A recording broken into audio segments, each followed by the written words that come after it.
Hey, what's up guys, it's Walker here, and today we just had our third dev stream from Brawlhalla. These dev streams, if you don't know what they are, they're just transparent hours of the devs talking to us and showing us new stuff coming and answering questions in the chat. So if you aren't tuned in on Twitch, you should when they happen because they're pretty informational. I cover them. This is a Spark Notes video for them, so if you weren't there to witness it, I'm basically telling you all the big stuff that's coming to the game and stuff that they're changing and working on. Just little side note before we start here, if you aren't subscribed, please subscribe, like, comment, everything else. It really helps me out. I'm trying to hit 2K so I can get in the Brawlhalla partner program so I can give back to you guys for watching these videos, you know, codes and whatever, and be able to host events and network with other people. So if you can, please subscribe, like, comment. It really helps me out a lot. And yeah, let's just get started with what I wrote down. I'm gonna go from top to bottom, so nothing is in complete order, but just everything that's coming to the game in general. If you weren't aware that we had a tournament going on for the game, I believe it was not a LAN, it was an online event that was hosted by Brawlhalla, or not by Brawlhalla, but hosted for Brawlhalla. That was a big event for pro players to come and, you know, obviously be competitive and play. A lot of people were complaining during the event that it was lagging, and they were lagging, they're not lying. A lot of people were dropping frames, lagging out of games completely, people were, you know, frame stepping, it was bad. This is blamed on Brawlhalla at the time because it's the Brawlhalla servers, when in reality they actually were transparent and said that they got DDoSed. So this was a DDoS attack, not a Brawlhalla server issue. As much as people want to blame it on Brawlhalla all the time, this was a DDoS. So this was someone in the community that was having a very bad day and knew this event was going on, and you know, why not? Let's just DDoS Brawlhalla because they're a miserable human being. This was not a Brawlhalla problem. This was a DDoS attack, and they've tried to prevent these in the past. They tried to prevent them 24/7, but some are powerful enough that they do slip through. So this was a DDoS attack, not a Brawlhalla server issue.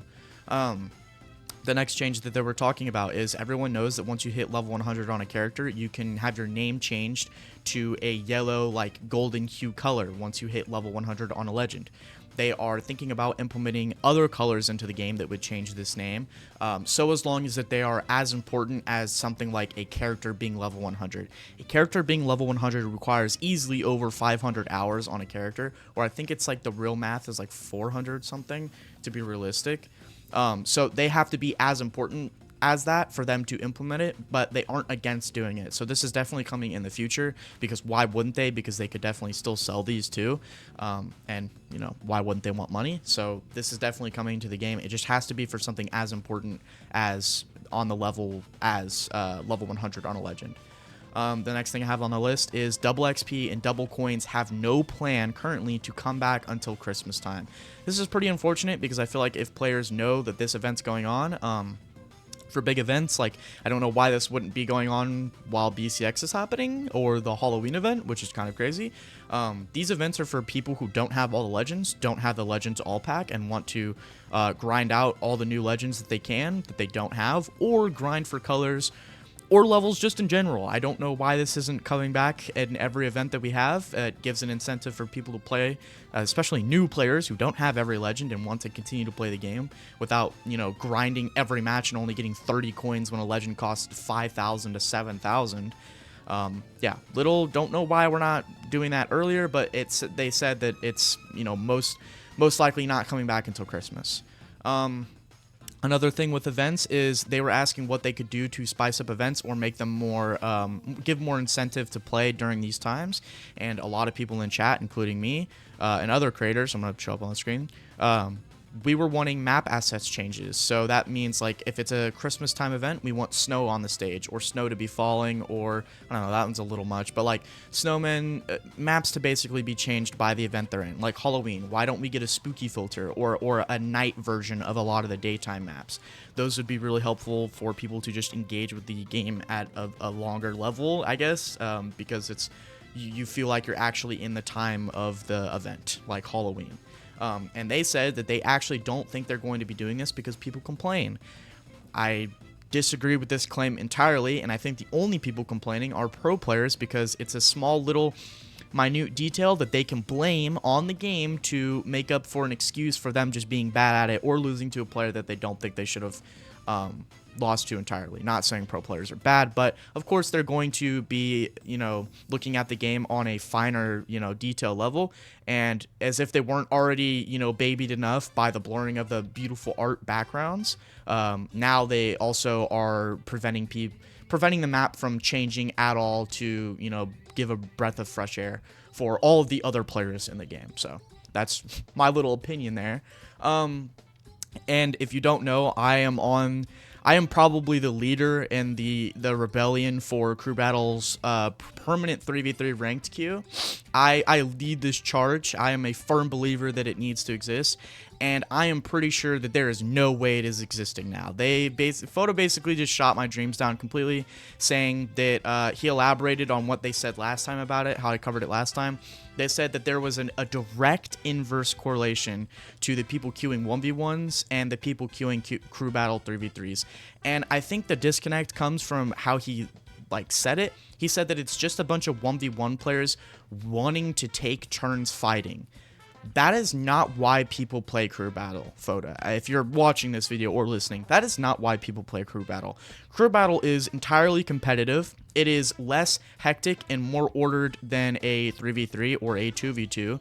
It also is extremely fun to play with friends. More fun playing with friends than a 3v3 ranked queue already, because all people do in that game mode is spam no matter what elo you're in, because it works, because it's so chaotic and the maps are so big that it gives them enough room to do so without hurting their teammates. So CrewBattle is the better 3v3 game mode. I don't believe anyone saying that it is, that normal threes is better. That is entirely just not true. No way that's true. I don't believe it. CrewBattle is a better 3v3 game mode, and it's not coming, unfortunately. They said that it hurts the demographics too much, so I don't know. I don't know how I feel about that. Not really happy about that at all, but I digress. I guess I just got to keep moving forward and keep fighting for it. Someone asked for a story mode coming to the game, and their response is to just you wait. So we are getting a campaign of some sorts, which is pretty cool. I'm excited about that. And the last thing they talked about last time was boss battles. So it looks like we're gonna get a pretty interesting campaign. Definitely something comparable to I think it's called Odyssey, or Space-Time Emissary, I think is what it's called in Smash. I could be wrong, but something comparable to that, which I'm excited for. I'm super down for that. That's a good quality of life change to the game, and some more content to do, right? They also, I'm going to put on the screen them talking about grounded string leniency, which is coming to the game. They actually said it's going to be landing in the Halloween patch in an experimental queue. And the Halloween, another crazy, I know I'm stacking them right now. The Halloween event is aimed for October 8th or 9th. They don't want to make a promise, but 8th would be a Wednesday, which would make sense. 9th would be a Thursday, which would not make sense. So I assume it's the 8th. I'm assuming it's the 8th. That would make the most sense. But I'm going to play a entire clip of Foda basically explaining in direct detail what grounded string leniency is and what it's going to do for the game.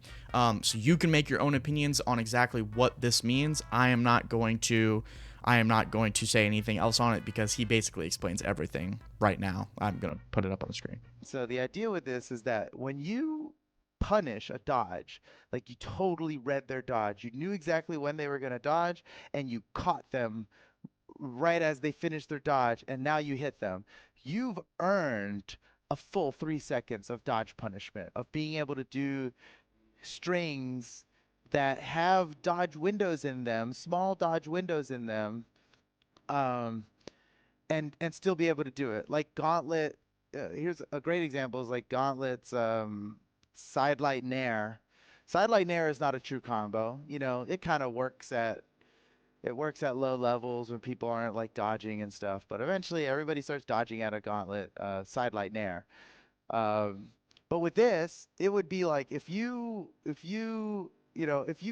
caught somebody's sidelight, if you caught somebody with your sidelight with a nair, um, that's great. The sidelight nair will be true, right? Because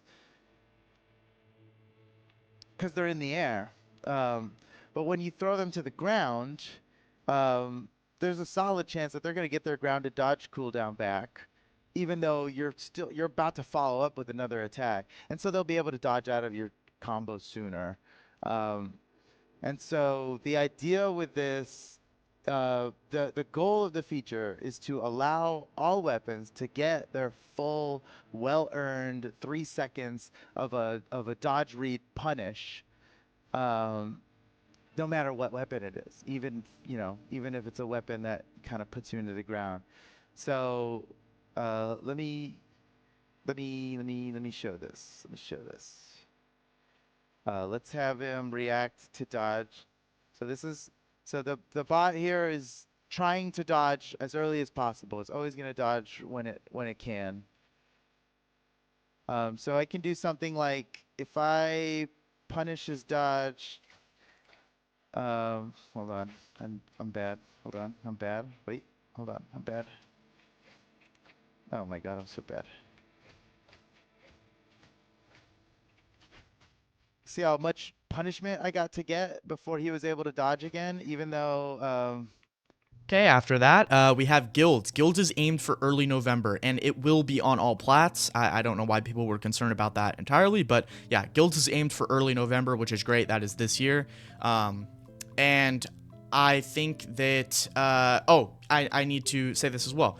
Grounded string leniency, when it activates, they said he might activate a color or put in a color for when it actually goes off so people can know when it actually is in play and when it's being used. So that's pretty interesting. 2v2 training mode is now a never and not a coming soon, eventually maybe. It is now a never. Photo literally said never is it coming, because it messes with too much of the back end stuff, which is all right. Like, I don't really agree with that, but whatever. Creator codes, they are possible, but they said that they are definitely not in the works right now, which is a big a big kick in the butt to a lot of the creators, because we want to be able to support this game and benefit from supporting this game other than just getting codes to give to, our fan bases. But yeah, they said creator codes are possible, but they said they're definitely not working on them right now, and the main front they're working on is guilds, and until guilds passes, stuff like creator codes and other things will not be in full-fledged working right now, because they need to focus on bigger things, which is guilds. They also announced that the weapon drops patches, I know I mentioned this last time about weapon drops, that patch won't come out till next year or post BCX, so December, which is not concerning at all, because they have to literally look at every single side sig in the game and some down and neutral sigs, so that makes sense. The next thing I want to talk about is a change that FOTA hinted at that they might actually be implementing into an experimental, is you will not get a dodge back unless you get hit or touch the stage. So you can't dodge or generate a dodge unless you get hit or touch the stage. So you can just fall to your death way easier now, which is pretty interesting. They're going to try expanding on the reporting system, because they admitted that it literally does nothing unless that person who's being reported has a bunch of reports that flags their system. So they then do their own investigation to get that person dealt with. So that's great for transparency. I'm glad it does literally nothing.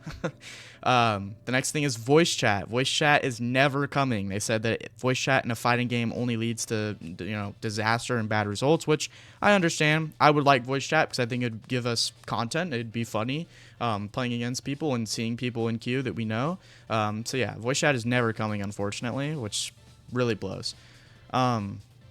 Last thing on guilds is there's going to be a 200 member increase. So there's going to be tiers in guilds, tiers 1 through 5. The more XP you get, the more higher of a tier you are throughout your guild, and the higher tier you are, the more things you can do with your guild. And with that, on tier 5, there's going to be a 200 member increase, which is crazy because right now we're at 50. Yeah, that's basically all I went over today. FOTA by himself is very hard to stay on task. He kind of just jumps around and he stays on stuff for too long. That is just whatever. He's just answering and talking to everyone, which is fine. I still love the transparency. But yeah, if you like any of the content I do, if you like the stuff I go over, if you just enjoy my channel at all, please like and subscribe. I really need it. I'm trying to get into this creator program. I'm trying to give back to you guys, and yeah, I appreciate all the support. I appreciate you tuning in, and have a good day. Sometimes I get stuck inside my head, and I could give a fuck about what you said.